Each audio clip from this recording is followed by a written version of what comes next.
Welcome into the episode of Patrick Jones Baseball.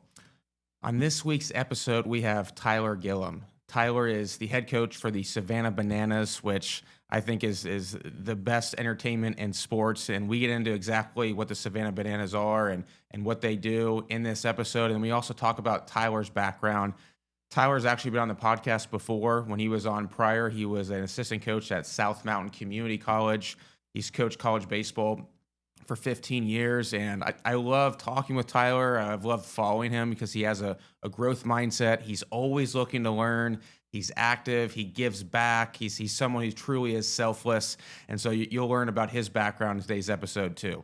So if you enjoy this episode, if you enjoy the podcast, please make sure to subscribe, and also make sure to follow the Savannah Bananas. I'm going to put all of Tyler's contact information in the show notes. So I hope you enjoy this episode with Tyler Gillum.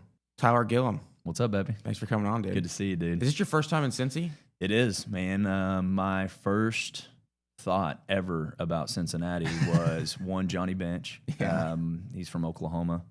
And two, I read Pete Rose's book in high school, and I was obsessed with Pete Rose because of how big of a competitor he was. Mm-hmm. And so I think that's kind of a funny scenario because everybody always ask me, is banana ball competitive? And I might be one of the most competitive people that you know. And one of my favorite players was Pete Rose back in the day because he competed at everything. Yeah. So That's interesting. I know. Well, first of all, we've had you on before. Yes. Right. It's been several years. A lot has changed. A lot has changed. One of the things that I was thinking about last night, though, is kind of interesting. Is like you're somebody who, when I had you on last time, you were at South Mountain Community College. You coached college baseball for 15 years. And it's interesting to me because you were really active and you still are with ABCA and infield work and strength conditioning. And so it seemed like your trajectory would be more just climbing up the ranks, whether it be the pro ball to the major leagues or Power 4 level college baseball. And now you're doing the Savannah Bananas.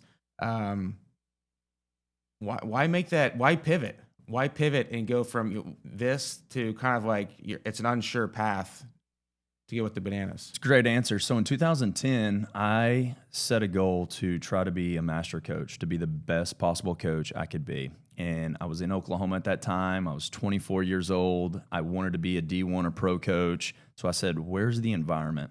And I said, I need to do three things anywhere I go. I need to learn, I need to grow, and I need to network. Those three words have been my North Star for the last 15 years. That was in 2010 when I said that. On that trajectory, it led me to Phoenix, Arizona, because I thought Phoenix was baseball heaven. I thought it was the best weather. You could play baseball year-round. You got half the spring training complexes there, and you have 3 D1s, and everybody's going to recruit that junior college conference. And I love junior college. You can practice all day. Yeah. It's one of the best environments because you can test things all the time.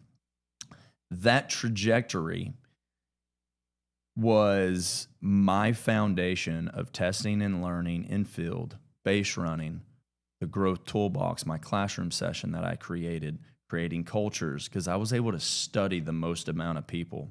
So I was obsessed with finding the environment that could help me learn the fastest. Junior college was that route because I could coach summer baseball. And so I went to South Mountain Community College. I was there for 12 years. But when I first went there year one, I was making no money and learned Grow Network. What do? I was like, I need to coach summer baseball. I needed to coach the most amount of players for anybody that's my age. So I would coach 60 players at South Mountain. It was 43 players every fall. And then I would coach anywhere between 40 and 50 players in the summer. And then I would coach more games than everybody too by doing that. So my trajectory and my speed of learning was faster than anybody my age. So that was my forefront. That was my goal. Just learn, grow, network, and get in environments that would help me do that. So you asked the question, why didn't I go into pro ball or D1? And the truth is, I thought I created one of the best learning environments for a baseball coach at South Mountain, being able to coach summer baseball, travel the country. Everybody's recruiting my players at South Mountain, and I'm also recruiting their players to come play summer ball for me. So I coached summer ball for 10 years, and the thing I turned down multiple D1 and pro jobs. And the reason why is because I set a goal in 2017 to have a positive impact on 1 million people through baseball, education, and exercise. That goal led me to the Cape Cod. Later that fall, October of 2017, I got a phone call from Sean West, the first Bananas head coach, and he said, "Hey, I'm having a kid. I can't go back and coach next summer. Do you want to come and coach the Bananas?" And I thought the Bananas were doing something that nobody else was doing. I thought in that moment in my life, aligning with my life goal to have a positive impact on 1 million people, that the Bananas were being fans first and nobody else in sports were truly focusing on fans, where I thought we could develop and dogpile at the end of the summer, and we could also impact as many fans as possible, and we could collaborate and marry those two and create the greatest summer collegiate experience in the country. So we went on that journey in 2018. We created Banana Ball at the end of that summer, and the journey of creating Banana Ball and doing something different than everybody else is probably the thing that's intrigued me the most. And being able to create and test and impact the most amount of people has overweighed or has more pros to it personally than taking a D1 job or a pro job over the last couple years. And that's kind of where I'm at. When you say impact, what does that mean? Have an influence over somebody's life where they believe that they can do something that maybe they didn't think they could do before, right? I'm a small town country kid from Ada, Oklahoma. I'm not the smartest. My dad was a bull rider. My mom was a cheerleader. So if you understand any of those stereotypes, I didn't win any spelling bees from that, okay? So with that piece, like I've loved baseball. And my dad was tough as nails being a bull rider. My mom was a cheerleader. She was always serving. My grandparents literally showed me what it looked like to live a Christian life and serve and give 10% of the money that they made to other people. And it was constant. My grandma built a church camp in Kenya over 20 years. And so like I'm watching the people that are in front of me, and I'm like, how are they impacting me? And how can I give back to people that have, really impacted me? And the person that has impacted me the most is my head coach in high school, Eddie Collins. He became the winningest high school baseball coach in 2021. He has over 2,100 and I think it's like 30 wins now, 40 wins now. He's retired now, but he taught me more about life than he ever did about baseball, and he's a pretty damn good baseball coach. And so I've always felt indebted to the game of baseball. Mm-hmm. And so if I can influence anybody to do more than they think they're capable of, I think that's impact. Interesting. Well, I actually wrote down on here, you wanted to impact 1 million people through baseball, education, and exercise. And I remember I re-listened to our last episode. I think it was 2017 or 2018. Yeah. And you had said the same thing. And I'll be honest, at the time, I'm sure you get this too. There's a lot of people who say, they throw out stuff like that. And it's kind of like, yeah, that's awesome. I love that you're thinking big, that type of thing. Sounds good. Right. Sounds good. That sounds good. But last night I was with my dad and we were watching some Savannah Bananas. I told him I was getting ready for this. And so we watched some different stuff on YouTube. And then it hit me with you as like, that's why he wanted to go to the Savannah Banana ride. It had nothing to do with climbing the ranks of going to the major leagues or anything. It really was about the 1 million people that you wanted to impact, which, I tip my hat to you because you're someone who walks the walk, not just talks the talk. You hit that goal, 1 million people. What's the next big goal? Right now, Banana Ball goal is to get to 1 billion fans. 1 billion. Right? And we set big, outrageous goals that scare the hell out of us. That's why I set that goal in 2017. I was listening to podcasts, I was reading, and I was watching and studying successful people. And one podcast said, you need to set goals that scare the hell out of you. And if you're setting goals that don't, then they're too low. And so I was like, okay. So January 17th, 2017, I got on YouTube. I filmed a video. It's still on YouTube. You can go back and watch it right now. And I say, hey, my goal is to have a positive impact on 1 million people. And I think I'm going to do it through baseball and education and exercise. And I'm not sure how I'm going to get it done, but it's I'm basically going to try to figure it out along the way. That's kind of what the video was, because you really don't know how to do that. It's such a large goal. But if you break it down into increments and you focus on one person every single day, that's literally what I've done since that day. Is like, if I can have a positive impact on one person a day, then over time, if I stack days, there's going to be a compound effect. And like, if I can continue being in environments that are like-minded and have an alignment with impacting people, then eventually I can get to that. In 2024, we finished our tour in Miami Marlins Stadium, and on that tour alone, the 2024 tour alone, we surpassed 1 million fans on tour. So it was cool to kind of notice when everybody was like, how are you going to know if that number's ever going to show up, right? I got asked that a lot when people would be like, how's that ever going to happen? How do you know if you're going to get to 1 million? My honest answer was, I have no idea, right?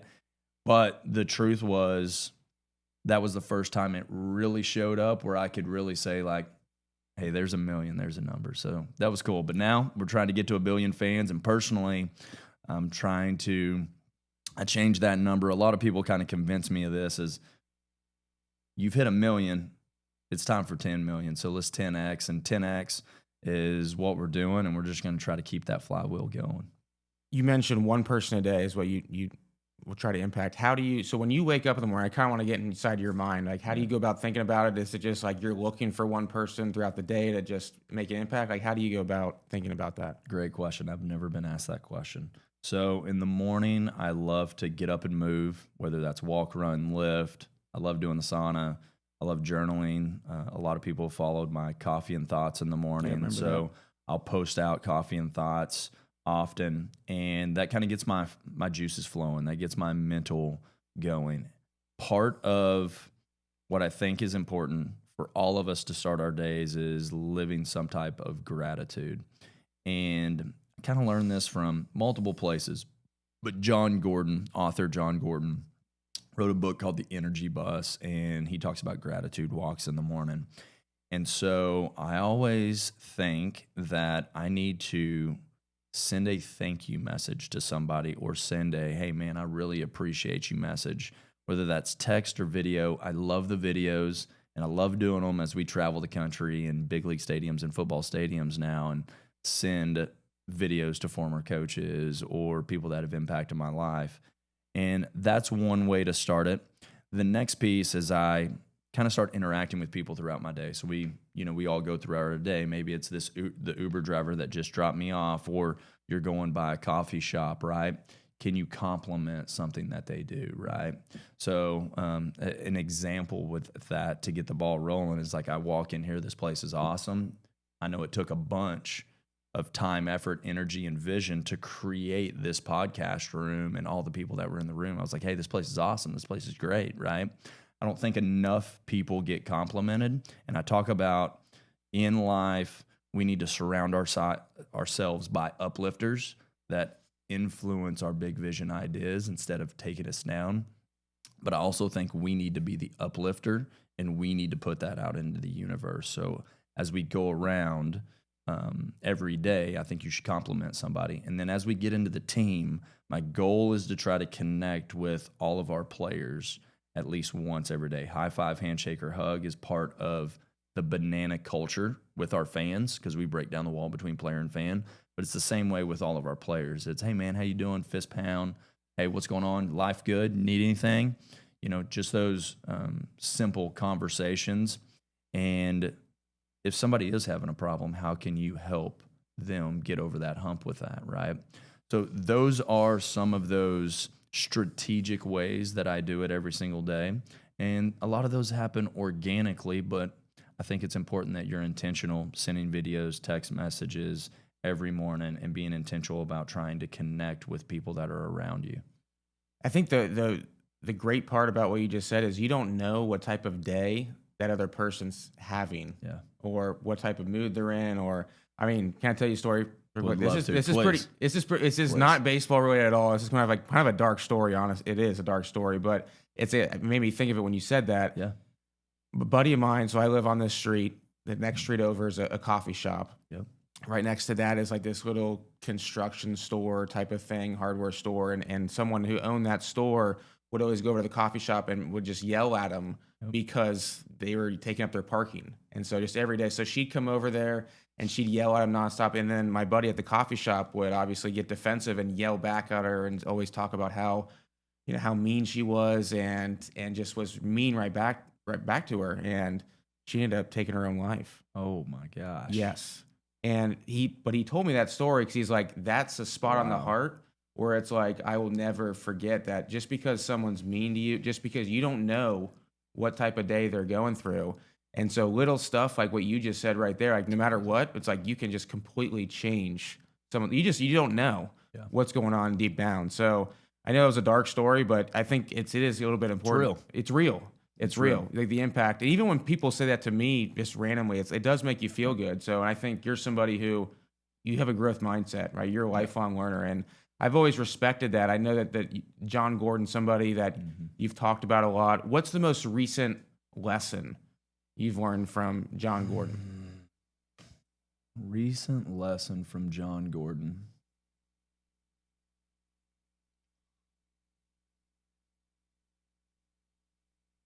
I got to go to John's training camp. He had a training camp in Florida about a month ago. I was lucky enough to be in that room. And sometimes when you're learning from people, it's not just about them teaching you something, it's somebody in their community that they've been able to kind of put in the room, right? So we get into this room in Florida. I'll give you the example. I was lucky enough to be in this room. I got to meet John 2 or 3 weeks prior to this. He invited me to training camp. He's got some of the best coaches in the world, elite coaches there. There's about 100, 150 people in the room. It's called his inner circle. It's a small group. And what I learned from him is he had that vision for 10 years to try to create training camp. He was trying to create this one-day event where he brings everybody together and they share, and it's a transformational event. And I think sometimes when we're learning from other people, it's because of who they surround you with. So it's community. We always talk about community. And one thing, there's so many things that stood out from training camp.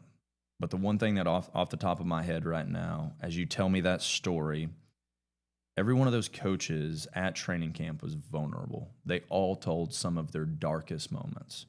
And they talked about how they responded to it. They talked about how it was a really tough time.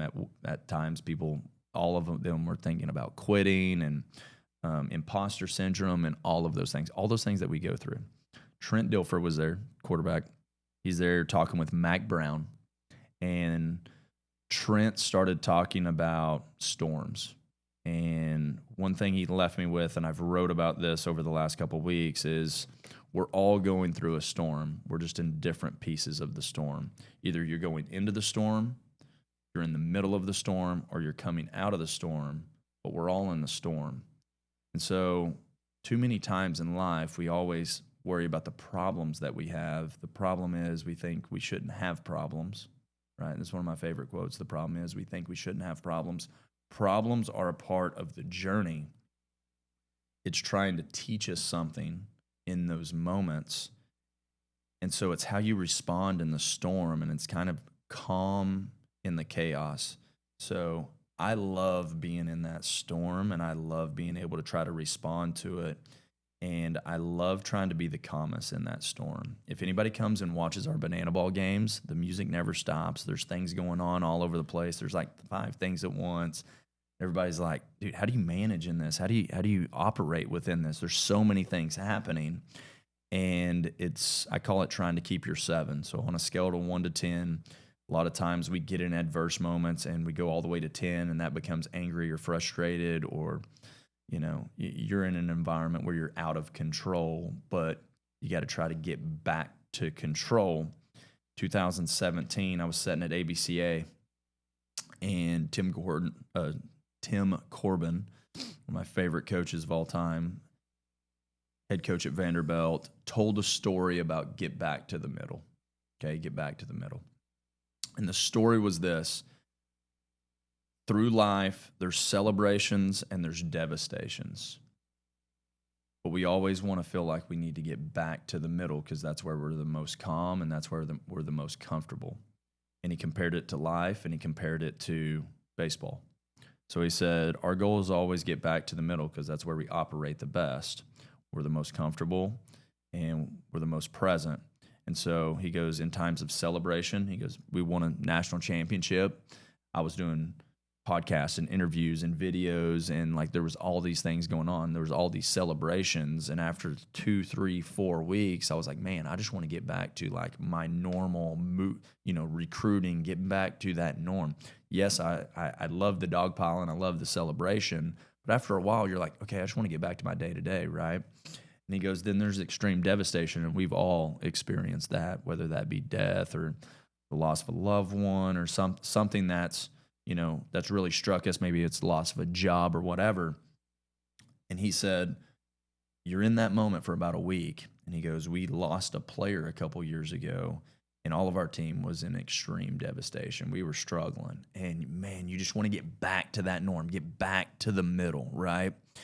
And I think that is a good learning lesson. So when I talk about Trent Dilfer, we got the storm.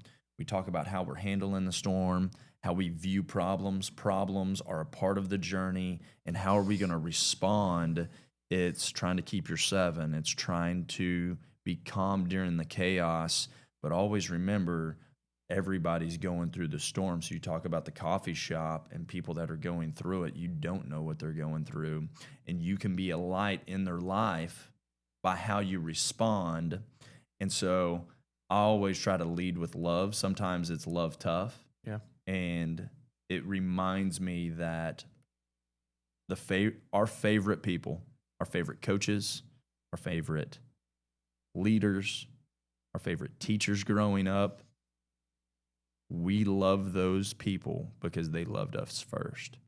So we should always lead with love, not with the adversity that somebody might bring into your life, like a parking spot, which isn't that big of a deal. Man, that was good stuff. I actually wrote down the quote I had heard you say on a few other podcasts. The most important thing in life is how you respond. Yeah.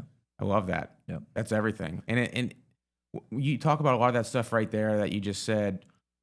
Obviously, the Savannah Bananas, you're not a coach that's hired and fired based on wins and losses. And I don't know how it works with the players when you're re-signing players or whatever, but I'd imagine it's not, hey, you didn't hit high enough average or something like that.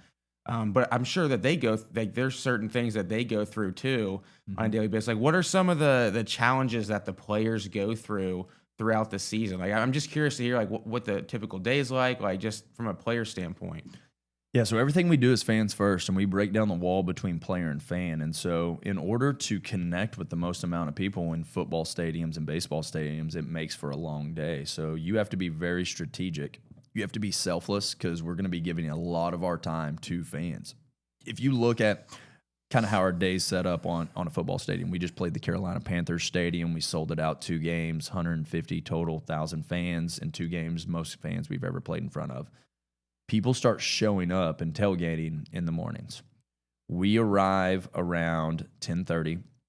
We do our rehearsals. We do BP. We take care of all of that before 1:30. Okay. At 2 o'clock, we have rope drop.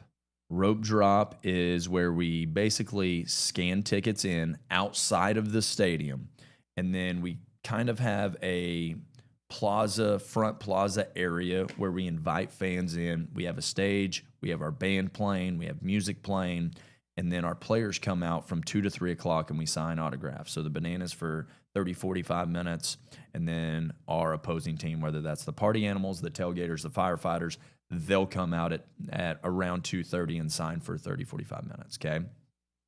So in that window, that is 5 hours before the game starts. We'll sign autographs. We'll come back in. Then we have VIB, very important bananas. It's about 300 people on the field. We'll sign autographs, take pictures for them for about 40, 45 minutes there too. 4:30 gates open for a 7 o'clock game. Okay. So at 4:30, we literally walk outside of the stadium. There's The whole team. Both teams. Both teams. All of our cast, our owner, coaches, everybody. We all line up literally at 4:25. We've got our band playing. We've got, we're about to go thank every fan for coming in. Nobody else does that in sports. We literally walk through. We've got our band leading us out. We've got all of our cast members, the Banana Nanas, our dad bod cheerleading team. We've got Macy, our dancing first base coach, Vince, our dancing umpire. We've got Stills. We got the whole crew. We're going to walk out and we're going to high five every single person that's out there waiting for us to get into the gates. And so we started doing that way back 2017, 2018. And we did that in Savannah before we were traveling, before Banana Ball even existed. It was thanking the fans for coming. And then we were going to open the gates with a big let's go. So literally we walk out and there's a sea of fans waiting for us. And we go by and high five everybody. Boom, boom, boom, boom, boom, boom, boom. And sometimes it takes us around the entire stadium. So if you can vision walking around the entire stadium with all these people, then we go on stage. We have a big stage, and we'll do our traditional Hey Baby dance. We count it down starting at 11. The reason why we start at 11 is because the 11th letter of the alphabet is K for potassium. Bananas, potassium. Okay. I was wondering where you're going with that. Everything matters. Everything matters. No small details. Okay. All details matter. All right. So we get on stage, Hey Baby, we count it down, we open the gates, fans flood in, and the pre-show starts. So we have like basically a pre-show to a pre-show to a pre-show to a pre-game show to the show, which starts at 6:30, right? As we lead into the game that starts at 7. Our game's 2 hours long. It's 7 to 9. And then our cast and Party Plaza will go out, and our band, they'll still party with the fans from 9 to 10. As players will go around the stadium and sign autographs and stuff too. So you will see our players literally interacting with fans from 2 o'clock to 10 o'clock. So it's a long day. And so one of the biggest challenges is to make sure that energy battery is in a good spot. And, we've got to have some great people, and we got great humans. We got great players. A lot of people don't realize how talented our players are. We got 100 players in-house right now. 35 of those guys played minor league baseball. Everybody played a high level of college baseball. And so we've got really good players, but we've got even better humans and better people that are selfless, and they're creating never forget moments for fans. How do you go about recruiting some of those players? Because here's the thing. It's I'm sure you know, there's a difference between, I was listening to Tom Segura on a podcast not that long ago, and he said that people will come up to him sometimes and say, like, my friend is so funny, like, you should take a look at him, like, he should be doing what you're doing. And he's like, I believe you. I believe that he is that funny at your house. But there's a difference between being funny at your house than there is on stage with just you and everybody's watching. And so I'm sure there's a difference between a player who can do a backflip maybe in their backyard, but can they do it when there's 50,000 people out there watching? Yeah. How do you go about finding some of these guys? Yeah, we talk about OKGs. We got to find OKGs. OKG stands for our kind of guy, and we're looking for a different type of player. Number one, they have to be talented, though. So a lot of people don't think they have to be talented at baseball, and they can just be the comic or the singer or the acrobatic player. You got to be a little bit of everything, or maybe the social media guy, right? So we look for everything. Those characteristics that we're going to look for is talented, toughness, hardworking, selfless, and outgoing. Those are our 5 that I've had since 2018, and we say those characteristics build a Banana Ball player, okay? Now, with that, as we've created Banana Ball, we evaluate multiple ways. Performance is going to be one. You have to perform on the field. The game's competitive. A lot of people don't realize how competitive it is. It's actually an ultra-competitive game. We actually argue that it's the most competitive game because we are doing all of the entertainment on top of trying to win every pitch, and acrobatics on top of that, and be the best at social media, and be the best at fans first, and so and so and so and so and so and so. So if you look at all of those details, it's talent, performance. We're trying to grow to 1 billion fans, so the social connection is important before and after games online. So we look for our players to reach out and connect to fans, right? Post on social media. And really, we're trying to build their brands. Nobody else is doing that in sports, is trying to build the player brand. We want those guys to win too, because if they win, we all win, right?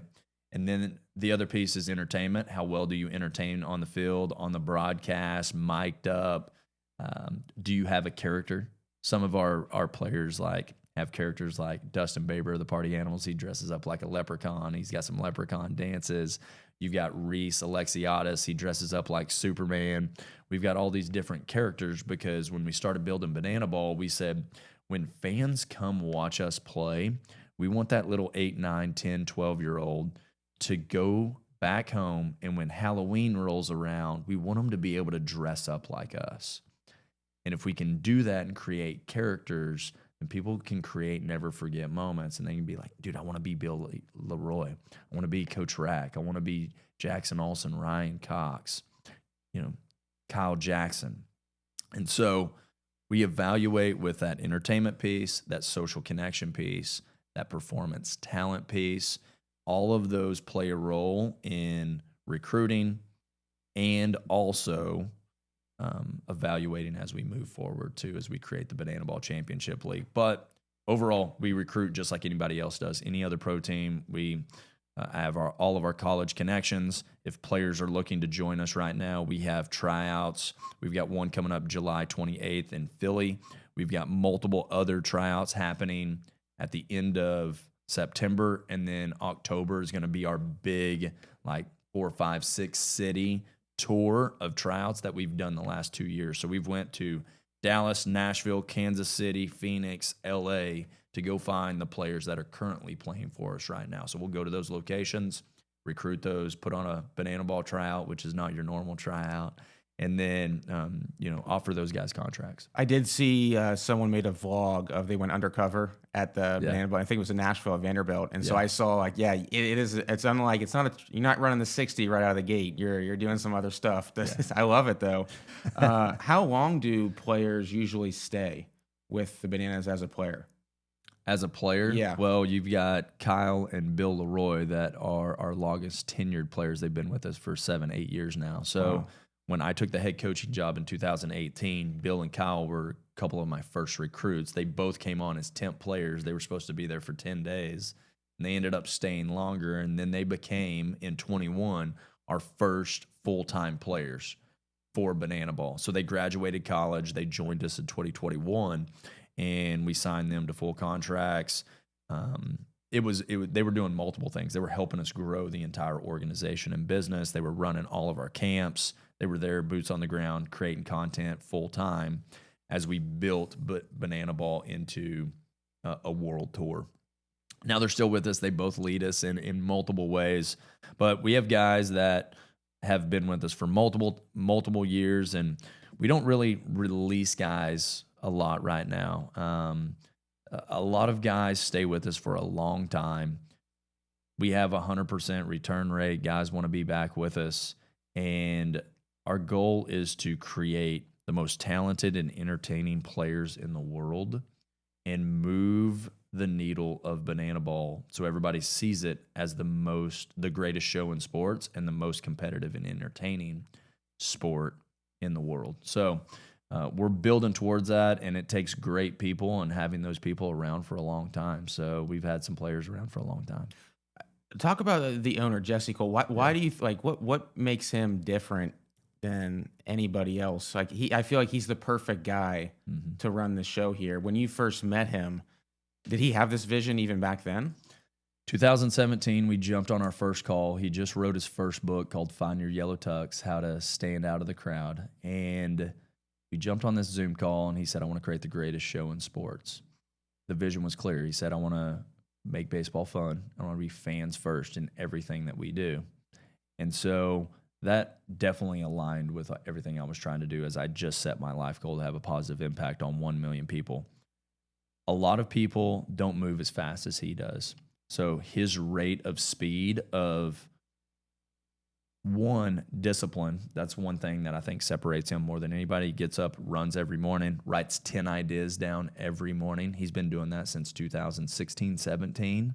So he's got multiple years of writing 10 ideas down. So a lot of people ask, how do you come up with all the crazy things that you do? It starts with the guy at the top, writing 10 ideas, sharing that information every single day with multiple people inside the organization, where now it doesn't matter if you're the owner or the intern. Every week on Tuesdays, we have idea paloozas and OTT meetings, over the top meetings, where we come up with all these ideas and then we filter those out on Wednesday. Wednesday, we basically take all those ideas, we put them into an entertainment script, and then we start plussing all of those ideas as we get to Friday, Saturday's games.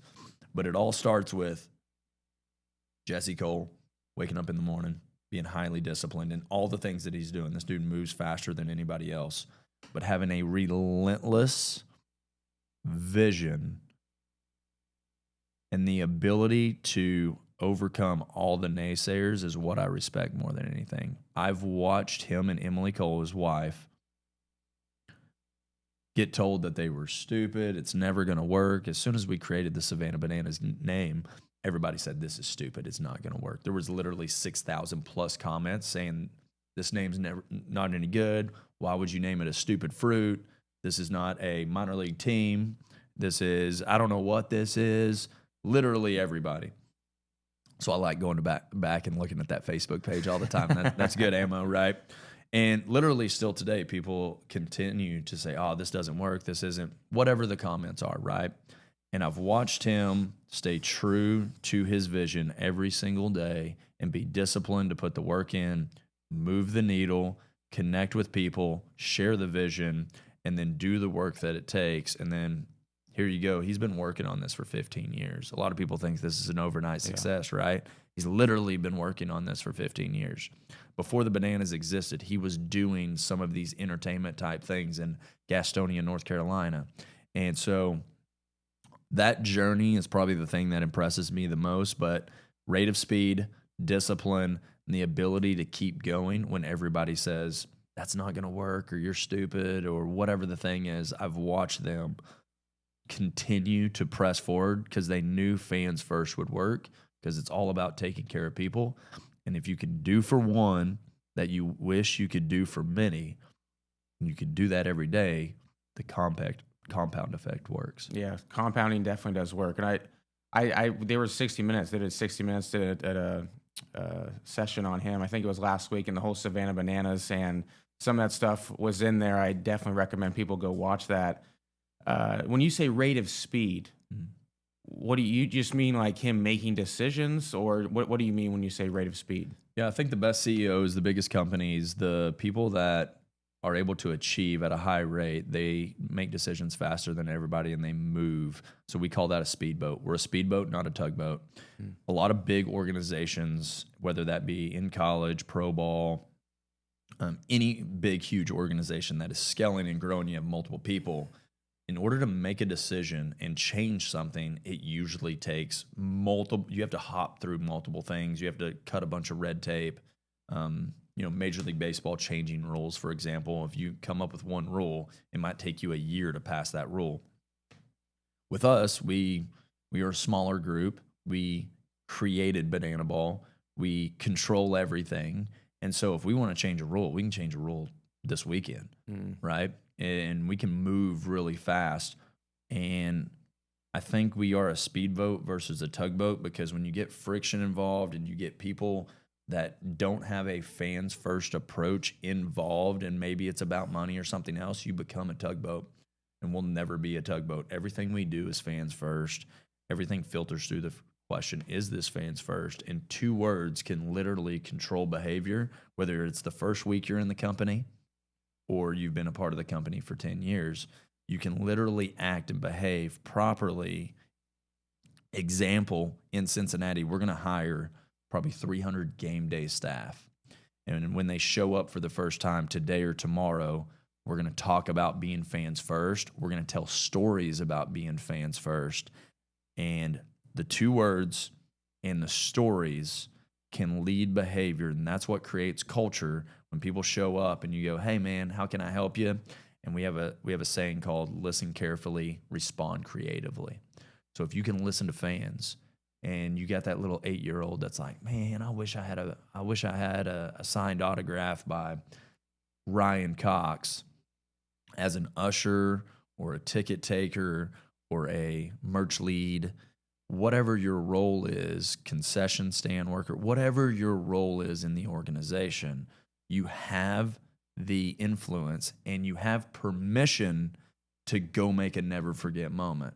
So that's how this whole thing was created. When we were in Savannah, our stadium's 5,000 people, okay? We would have ushers literally come down to the dugout and they would be like, Coach Gillum, I've got a ball. Can you sign it for me? There's a little boy up in the upper deck area and he was crying. Something happened to his baseball. He doesn't have one. I want to go take him a baseball. And I go, absolutely. I'm in the middle of the game, managing a game, right? And I'm like, absolutely. Great job. Cool. Rock and roll. Let's keep going. That's what we do every single game. Our goal is to create a never forget moment for every fan that walks through the gates, right?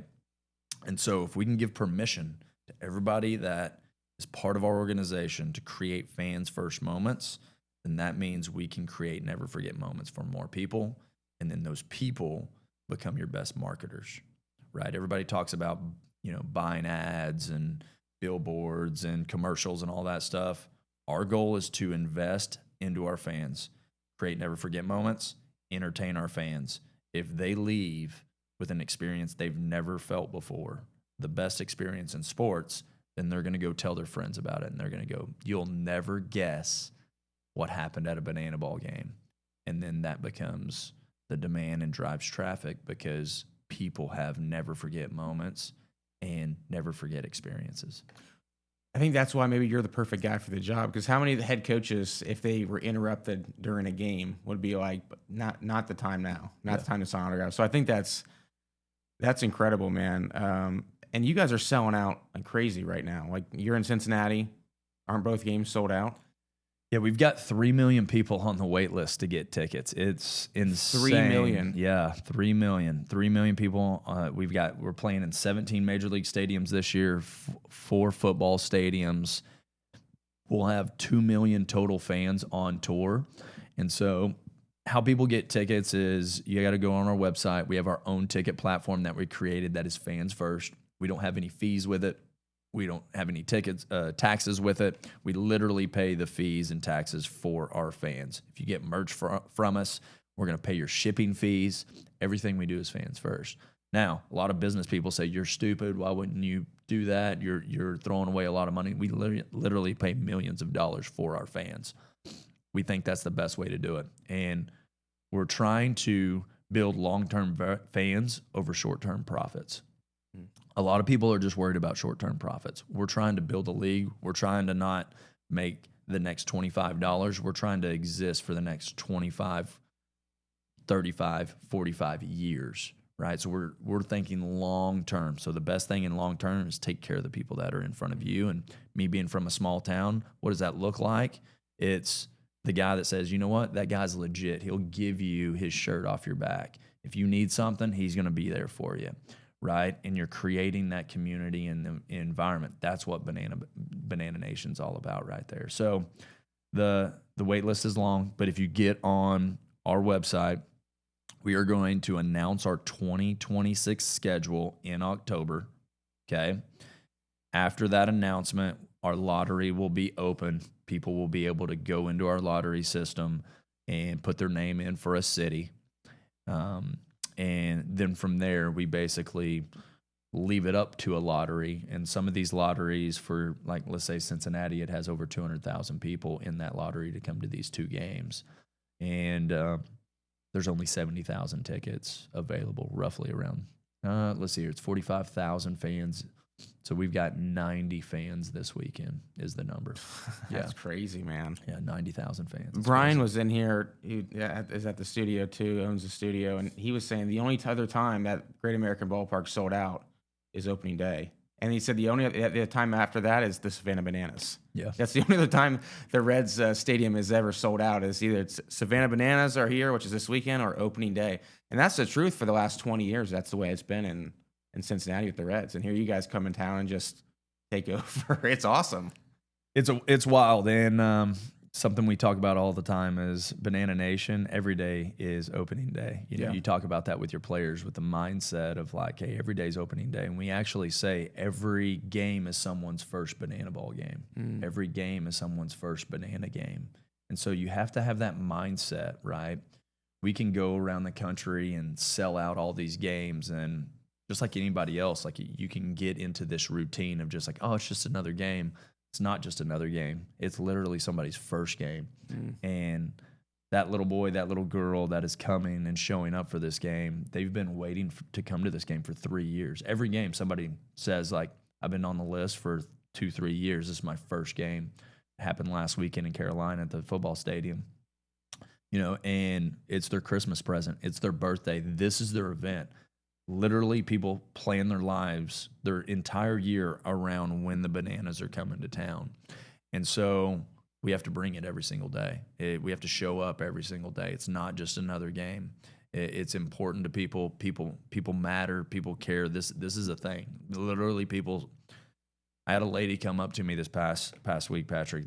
She said, 2 years ago, my mom died, and I was going through a huge rut, depressed, and I was on social media, and I found you guys, and you guys literally saved my life. I was thinking about committing suicide, and I was struggling mentally, and I started watching your games, and it brought me so much happiness and joy. And this is my first game today, and I'm so excited to be here. And she was so excited to take a picture with me. She was like, I love you, because I wear boots on the field every game. Yeah. She's like, I love that you wear the boots. And, that blows me away every time. I'm like, man, this thing's a lot bigger than just banana ball. Like, literally, we're changing people's lives, and we are a source of happiness and joy.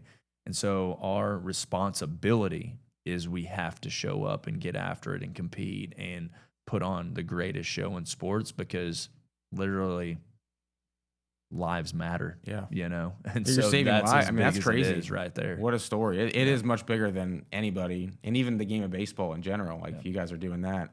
Talk to me more about this league. I'm intrigued about the league that you guys are. What's the vision with the league? Like, when does it start? I want to hear more details about that. Yeah, 2026 Banana Ball Championship League. We're going to add 2 more teams. We're going to have 6 teams total. We will play basically around February to October. We're going to have a championship league at the end. It's going to be standings. We're going to play our banana ball rules, and we'll have some uniqueness adding to that. We'll have roughly around 125 players total. We're going to be recruiting more players, more coaches, more ops staff. This thing's going to be growing, and we're going to play all over the country, and eventually we're going to start going international too as well. The goal is to create the greatest sport, and I think there's so many fans that love what we do in banana ball. It doesn't matter if you're 6 or 66, male, female, boy, girl, like baseball or don't like baseball. If you come to a banana ball game, there's something for everybody. And I think that's where we're winning, because I have husbands and dads show up all the time, and they go, my wife really doesn't like baseball, but man, she loves coming to a banana ball game. And I get to come watch, the awesome talent that you guys put on the field. If it's a real baseball dude, a traditional baseball dude that shows up, I love getting all of those guys to the game, because they finally show up. They see it live, and they go, hey, the guys are really good. And I'm like, yeah, the guys can play. I mean, D.R. Meadows has done 150 backflip catches in game. Ryan Cox has done over 500 trick plays in game, right? And so if you come and show up, it's not just routine plays that you're going to see. You're going to see guys doing things that you've never seen on a baseball field before, and you're like, oh, the athleticism is really good. Because a lot of people, initially, they think we just dance, or they think we're goofing off, or it's just a circus. It's like, no, we're going to be the best at everything. We're going to be the best at social media. We're going to be the best at marketing. We're going to be the best at the fan experience. And we're going to be the best on the field. It's going to be competitive, and we're going to take it to a whole new level. And I honestly think we are creating a new category for skill development for infielders. And as you know, I love infield play. And we have, I think, revolutionized the training on how to create the best infielders in the world. And it's through trick play training and creating chaos and creativity in your everyday practice plans. It's funny you say that because Brandon Phillips obviously played for the Reds and Gold Glove infielder, and what he would do every day before games is he would do trick plays. Yeah. And then so I think that you're onto something honestly with that from an infield standpoint. I also think it just frees you up. Yeah. You play better when you have fun and you're relaxed. And do you talk to guys in the major leagues, infield coordinators, and you tell them like, dude, I think you guys should be doing some of this stuff to help develop some of your infielders?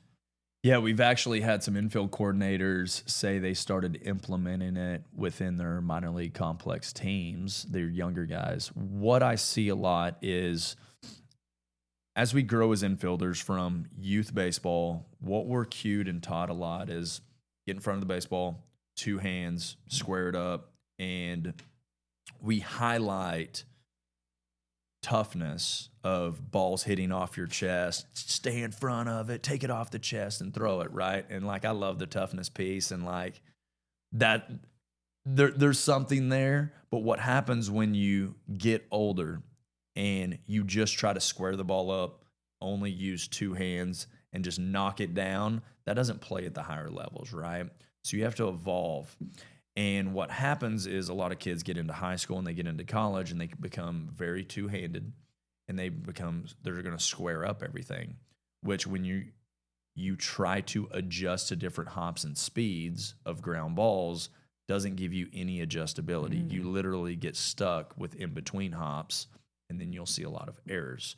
So you have to learn to play on the side of the baseball. You have to learn to play one-handed and you have to play on the run. So what our banana ball infielders are doing right now. One, we never take a regular ground ball. It's like literally a trick play every time in practice. It's like 99% of the time you're doing a trick play.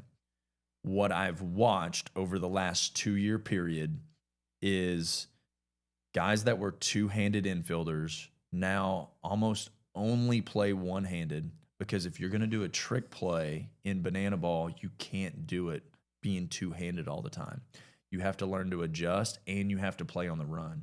So our infielders will be working downhill one-handed, which I talk about, taking the handcuffs off and freeing guys up, and that creates adjustability, and it's going to cut down time and distance. So we talk about the double Ds as infielders, cut down distance and direction, distance and time, right? So as you're working downhill and you're trying to you have your internal clock going. You have a runner running down. You have a ball speed. Ryan Cox is going to make a trick play on every play. So now he is on the run, sprinting, transfer in between the legs, and throw. In order to be able to do that, you have to work fast downhill, and you have to play one-handed. What I've heard infield coordinators say is the trick plays have freed us up. A lot of guys pick the right hops now, and they're able to their internal clocks better because you can't be slow and try to do a trick play. So it's taught them to learn to kind of speed up and get to the baseball a little bit faster. So the evolution of an infielder is pretty dynamic in banana ball, and I think every coach in the country should implement trick plays into their practice plans. One, because it's fun, it's engaging, kids are going to love it, and then I do think it's going to make them better infielders. If you were right now, let's say you were the head of high school baseball across the country, what would be some things that you would implement? Like you're in charge of summer baseball, travel baseball, high school baseball. What would you do now, knowing everything? I mean, you've had a ton of experience now. You've coached in college, where it's about winning and losing. You've done Savannah Bananas. I mean, you're one of the best at infield. What are some of the things that you see maybe at those levels, that at that specific level, that you feel like if they did X, Y, and Z, it would make the game a whole lot better? Well, I think it all starts with parents and setting that environment. They need to have fun. When parents ask me what do they think is best for their son or daughter to develop, my response is always two things from an athleticism and a mental standpoint. Is I think they need to put them in gymnastics for body awareness. And then I think they need to either enter karate or jujitsu to teach them discipline. And I think those two things carry through no matter what sport they actually enter into. So body awareness and discipline are so huge. I think this is probably going to kind of be controversial, but the hardest times in my life, the hardest workouts I've ever did, the highest amount of standards that I had against me or expectations, in the moment they were really tough and I might not have liked them, but that's where I grew the most. And so I think people struggle with that as parents. There's a quote that says, prepare your son or daughter for the path. Don't prepare the path for your son or daughter, right? A lot of times, comfort zone wise, we want to prepare the path for them so it's easy. Every time it becomes hard, oh, we got to run and help them out. I think one of the best things that my dad did was let me figure it out on my own. He let me make my own choices, good or bad, whatever. He would give me advice, but he wouldn't make the choices for me. What do you want to do? How are you going to do it? All right, here's my advice. This is what I think, but you make your own decision. And I had to live with those decisions. And he would kind of give me a framework or guardrails to the road, right? But he would never like drive the car for me. You know, he might direct me in a way. He's like, hey, I think the best route is that way. But he would let me drive the car in a lot of ways. There's another quote that says, it's our goal as coaches to teach the player how to fish, but not fish for the player. But if the player starves to death, it's the coach's fault. So we've got to do a good job of creating those relationships, creating the environment so they can develop. Competitiveness is important because as you move forward, you have to compete because it's going to get harder. A lot of people think it's like, oh, we can hunky-dory and just develop and act like it's birthday cakes and balloons all the time. We want to celebrate. We need a little bit of everything. I'm a true believer you can develop and be competitive at the same time, and I think we need a little bit of everything, but I think the artistry of coaching and creating development environments is the ability to throw competitiveness in there and then understand when we need to develop and then how to handle those and coach players through those moments, right? So it's kind of a longer answer, and the details are kind of in depth there, but it's creating environments so players can show up and be the best version of themselves and be able to coach them through those moments so they continue to play. The best thing that we need to do right now is make baseball fun, because if we don't, then kids are going to go play other sports or video games or anything else. We need to create community. We need to create teams. We need to create a care level about the people around us that are on that team so they continue playing the game along the way and help them play the game. Because if they don't, we're going to have more kids playing other sports, and you're seeing that right now. And so that's why we're trying to create Banana Ball and Youth Banana Ball U's coming. We're going to have our first Banana Ball U tournament in Savannah, July 9th through the 13th. And we're so excited to continue to build that because kids literally say, hey, this is the most fun I've ever had on a field. And so we need to create fun. Do you ever tell your dad, like, hey, how you actually raised me is how a lot of people, just from the frameworks of like guiding you, but not forcing decisions on you, that, hey, that's actually was genius, whether you knew it or not at the time, because that's what most parents should be doing when it comes to guiding their kids today?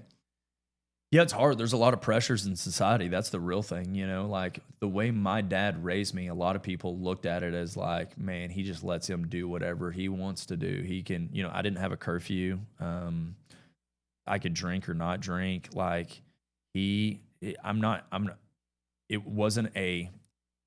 was not in a bubble. I was not micromanaged by any means. So going back to the chaos kind of, he was teaching me at a young age to learn to choose to go one route or the other. And then he would give me advice through those. What's hard to do as a parent, now I'm a parent, I got a 4-year-old, is to set back and let your child choose a path that you might not agree with in the moment, because you're like, oh, that's not the best, that's not the best, that's not the best. You know, literally me going to Seminole State Junior College from high school, I had multiple high school offers, college offers out of high school. Majority of those said I would play right away. It was more scholarship money. Right now, we're living in that NIL world and the portal world where I'm hearing college coaches say the first conversation that I'm having is now with agents, and they're saying, how much money do you have for me? I went to Seminole State College, and I walked on there because I thought that was the best place for me to develop as a person and a player. And that's why I chose to go to Seminole. They had 12 draft picks the year before, because we had draft and follows then, right? The draft was different. It was 40 rounds. So kids would get drafted, players would get drafted out of high school in the 30th to 40th round and go back to college. They wouldn't go into minor league baseball. And so I went in there. I was one of the least talented players, but I knew at the end my outcome to be the best person, player, be the strongest, be the toughest. I knew what Seminole did. It was kind of like boot camp, that I was going to do that. But they didn't offer me playing time, and they didn't offer me the most amount of money. My dad let me choose to go there, where everybody else was telling me, you shouldn't go there. You should go. You should take that offer. You should go where you're going to play. You hear people get told that all the time. You should go where the most money is, and you should go where you're going to play the most, right? Pretty easy path. I went where it was the hardest, and not a lot of people are saying that. And us creating Banana Ball, we've taken the hard route a lot of times, but we've taken the route that's impacted the most fans, and we've taken the route that has been our vision of creating the greatest show and the best entertainment. So we had a vision of where we wanted to go, and we were true to our path. My vision was to be the best player and the best person and the strongest and get better. So I just tried to find the environment that was the toughest and the hardest, that developed the most people. And I thought that was Seminole State. So I chose that versus scholarship money or playing time. But what made you think of that at that as 17 years old, 16, 17 years old? I mean, was that your childhood? Was that the high school coach? Like, why? I'm trying to, in my own mind, I could never at that age, and maybe I just wasn't mature enough to think like, I want to go to the hardest place possible, not the place where I'm going to get to play right away and be the star, but the place that's going to push me the hardest personally, and then from a player standpoint too. Like, what was it? What do you think it was? I'm obsessed with dogpiling. I'm obsessed with winning. I'm obsessed with being around people that win and are successful. And I experienced my first dogpile when I was 10 years old. We won the Pee Wee State Tournament in Oklahoma, Stroud, Oklahoma. And that feeling that I got when we all jumped on the mound together, we're in a dogpile and winning for the first time, getting a big trophy. And I'm like, that was really cool. There was something different about that, right? And I've been obsessed with chasing that dogpile in all areas of my life since then. When I went to high school, we won 4 state championships. And I got to play for Eddie Collins, one of the winningest high school baseball coaches in the entire country. And I got obsessed with what that environment looked like. It was it was an environment where you showed up and you went to work every single day. Like, we hit, like, there was no days off. It was on Sundays, you show up and you're going to get your work in for an hour, right? You're going to go to church, and then after church, you're going to show up between 1 and 3 and you're going to hit. And Coach Collins was always there, and he was always working on the field. He was hitting with us. He was throwing BP, hitting ground balls. And he showed me what it looked like to show up every single day and how you could win. A lot of people aren't willing to do that. You need to take days off. You need to have this balanced lifestyle.